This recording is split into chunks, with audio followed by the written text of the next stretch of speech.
ఉమ్మడి నెల్లూరు జిల్లా నాయుడుపేటలో జెడ్పీ బాలుర ఉన్నత పాఠశాలలో స్కూల్ మేనేజ్మెంట్ కమిటీ సమావేశం ఏర్పాటు చేశారు.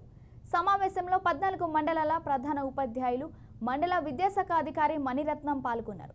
పాఠశాలల అభివృద్ధికి స్కూల్ మేనేజ్మెంట్ కమిటీ పాటుపడాలని, వచ్చి సంతకం చేసి వెళ్లిపోయే విధంగా ఉండకూడదని తెలిపారు.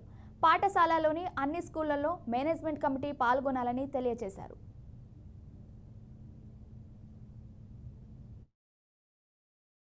అవకాశాలు ఉన్నాయి.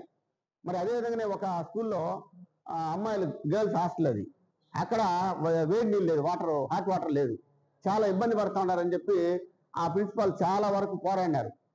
మరి ఇదే విధంగానే చైర్మన్ వచ్చినప్పుడు చెప్తే ఆయన మళ్ళీ ఎవరో డోనర్ని పట్టుకొని వచ్చి ఒక సోలార్ సిస్టమ్ ఒకటి అరేంజ్ చేసి ఈరోజు పిల్లలకి హ్యాపీగా 250 మంది పిల్లలకి హాట్ వాటర్ మార్నింగ్ పోసుకుంటూ ఉంటారు.